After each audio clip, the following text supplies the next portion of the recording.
It is Wednesday, July 21st, about 28 degrees Celsius. Mostly overcast, storm threatening later this evening. So we're looking at this two-story brick veneered bungalow. We have vinyl cladding on our upper elevation, aluminum eaves, fascia and soffits on this property. For reference purposes, we'll say this property faces to the north. Double wide asphalt drive. Original garage door, board and batten. Look here on this east side, we're just checking out to see if we have any attic venting. Nothing exposed here on this east side. And look here on the west. You see we have mushroom venting here and here. We'll be venting that upper attic space. Plumbing stack exposed right here on this west side. We also have some venting coming out right here. That'll be for range hood in our kitchen. And look here from the back, east side. Balance of that roof system. No venting visible. Our lower east side, two mushroom vents, and again plumbing stack. And we have masonry chimney here on this east side. Flashed up nicely, step flashed. Caulking looks good. We'll be up there soon enough having a look at all that. Two clay flues on this chimney. One of them has a liner.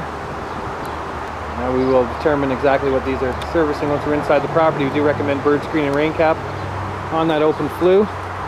Another recommendation right here.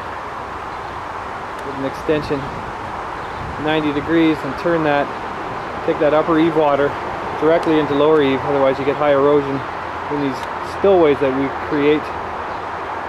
Just get premature wear and erosion on shingle. Alright, southeast corner, we're going to start our perimeter check here, work our way around clockwise, and we'll finish up on the other side of this privacy fence. We have patio stone here on the back side, not much exposure to our poured concrete foundation. We do have weep holes in the lower course of brick. Don't ever fill these up. They allow this brick veneer system to breathe. Appears as though we have soffit venting allowance. We'll check that out as we go. And we have upgraded windows and doors on this property. All capped off nicely. Relatively newer caulking. Tempered glass logo right there. Good quality door system. And we'll pick up a date in here usually. It's like 2009, only about a year of age. Alright, first receptacle here. Today's standard is GFCI, ground fault circuit interruption on all exterior receptacles. You can see this is a grounded line. We just shorted that circuit and that did trip out, so although it's non-GFCI in appearance, this one's wired in more than likely to the front side. And I'll identify that as we continue around and reset it. Just rest assured you're fully protected here on this back receptacle. Caulking here showing a little bit of age. This is the kind of stuff you need to take care of. Monitor, remove and replace as required. It does have a life cycle. You can see that opening up a little bit right there. And again, upgraded window here, caulked up nicely.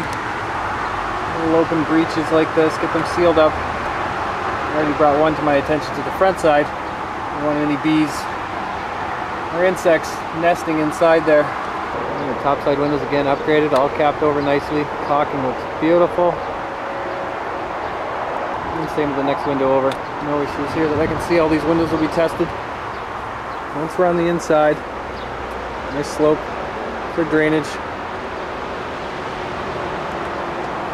Steel lentil over top, even that's capped over. And flashing here. And our shingle showing a fair bit of age. We'll date these shingles once we're up on the roof. Alright, just a comment here on tape. We've already talked about the slope here on this sound barrier berm here in the back, and obviously you're going to have some drainage coming down. Natural flow of this property down and away. We can see we've got a little bit of a gully here. Our water's going to channel down and away either side of the property, away from this foundation, which is always good. If you find that, you know, in the spring thaw it's excessive, take this down a little further. You can even look at a French drain, put some drainage underground here, and just help assist channeling that water down and away from our foundation line. A little bit of exposure to our concrete here, not a whole lot. Copper hose bib coming out in the back. I'd get that sealed up a little better. We'll make sure we got a proper shut off for the bleeder screw. We're making the turn coming down our west side. Again, our weep holes continue. Nice deep window well here. We'll get that cleaned out. We do have some broken glass, obviously related to the previous window. This one has been updated.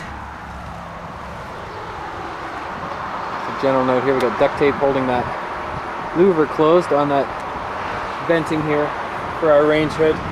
More than likely don't use it very often, though they don't want it flapping around in the wind. That would be my guess. Gas service entering in here on this west side. Regulator vented up nicely, and we are taped going through our foundation line. Again, our upgraded windows. Nice professional installation, caulked and sealed nicely. Same with our upper bathroom window here. Again, pointed out to me already, bit of a step crack here in our brick veneer, working its way all the way down to the base. If this mortar gets loose, I do recommend repointing. Right now, everything seems relatively solid. I get some clear silicone caulking. Clear because you don't see it, but the objective is to stop any moisture from penetrating in there. What happens is it freezes in the wintertime, expands, and it'll start popping that mortar from the inside out. Obviously, you'd be looking at a little greater repair. Duct tape here on this basement window, holding that screen together, it would appear. And I'd like to see these a little bit lower, about 3 inches or so, before we hit that aggregate for drainage on these window wells. Plastic covers are also recommended for the winter months. Keep snow load off of these basement windows. Bit of a step crack right in here. We can see this one working up. Kind of, well, that does join right into the other one right there. So again, non-structural, get that sealed up. And it was also disclosed that we've had a foundation crack repair here on this west side. And we do have some Delta wrap right here, it would appear. Indeed we do. Pulled away from here, this is where that would have been tied into the foundation. Definitely some repairs have been done on the side. Not sure if we have it continuing on the south side of this window. Just appears to be right in this area here. I don't see a visible crack anywhere. Oh, I just came through the gate. Our window well here is listing a little bit. You can get that reattached a little better. Again, I would recommend taking that down just a little bit further. We can see we do have some dirt inside here on the track, and that's because water gets in there, taking some dirt inside, so a little better drainage can be achieved right here. Downspouts sistered in together into a concrete spillway, flowing down and away from this foundation, which is good. This will be for power vented hot water heater. And this guy, very likely bathroom exhaust fan. I don't see any lint inside there. We'll determine all this once we're on the inside. Water meter reader is here on the corner. And our foundation is parged. Parging is like painting. It does have a life cycle. See some of it starting to pull away. Alright, coming around the front. Limited visibility here. So pretty good view. I don't know how it's coming out on camera. You see our grading diving back in. Here in the front, I'd get the earth built up a little bit. Keep and maintain nice positive flow down and away at all times. Our window upgrades continue here in the front. And again, already pointed out for me right here. A little bit of an open breach. Some birds can nest in there, bees, what have you. I would get that sealed up. And we're here at our front entry. This is all original. Caulking's been updated, steel lintel over top.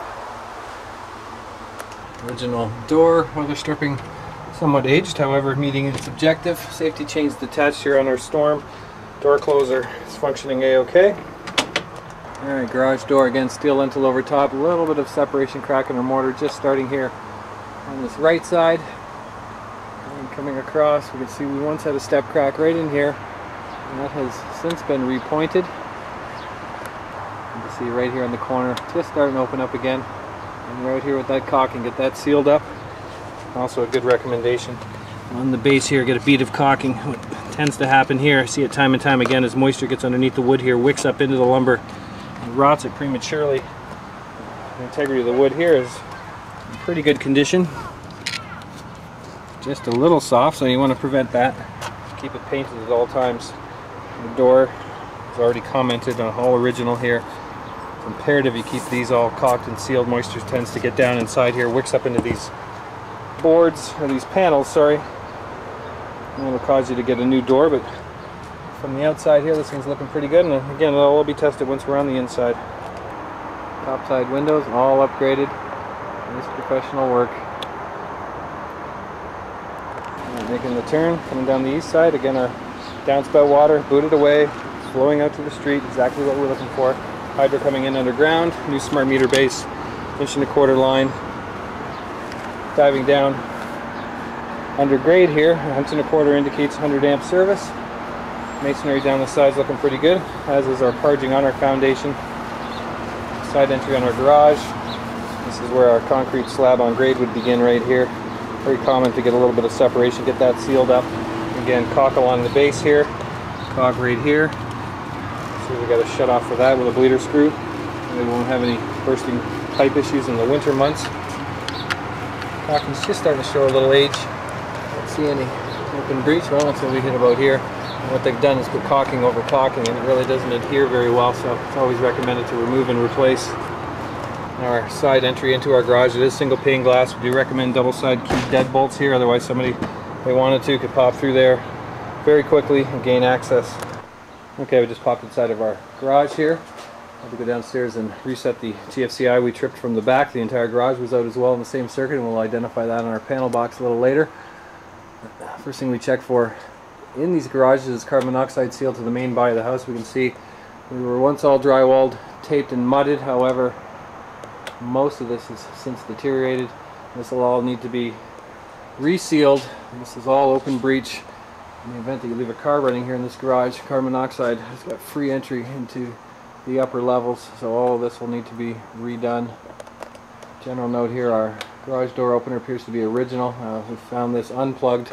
There's a plug there, and extension cord coming down. Obviously it would plug into there at some point, but based on what we're seeing, we're going to put this down as inoperable.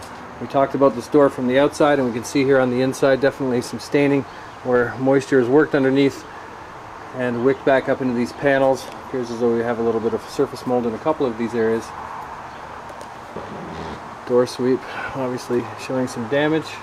We have access here. Going to get the ladder up here in a moment and have a look around above the structure, but again, for carbon monoxide, you'll need to get a trap door, cover that up as well. And secondary to carbon monoxide is door closer is required here into this door. Now you can put the standard door closer on, or you can replace one of these hinges with the closer type, and this door needs to close nice and tight against the weather stripping, again in the event that you leave a car running in the garage. We do have a shut off here for that hose bib, which is obviously added in after the fact. Make sure this gets shut down in the fall before winter comes. Open up the bleeder screw that's underneath here, bleed off the standing water out of this pipe so you don't have any freezing and bursting pipe issues. We're having a look in this attic space, no insulation. Very typical over garages. Mushroom vents are clear and open.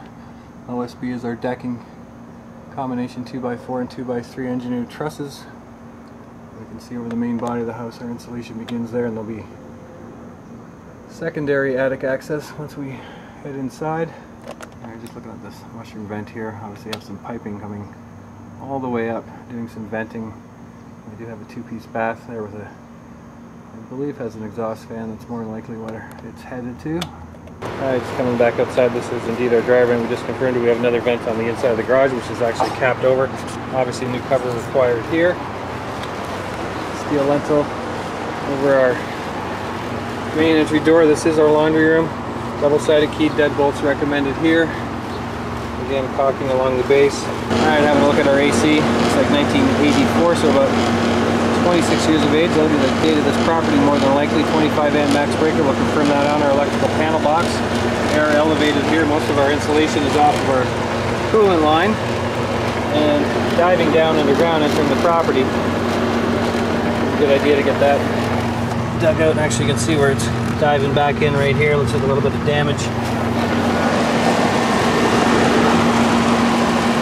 Fair bit of damage in our cooling fins here on the exterior as well.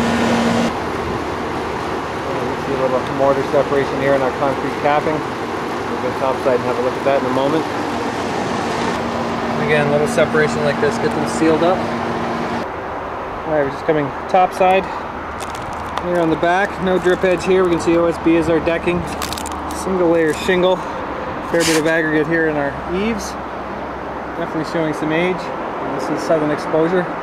Always tells the tale of roof shingle. You can see a fair bit of curling and cupping in these shingles. No tabs are visible.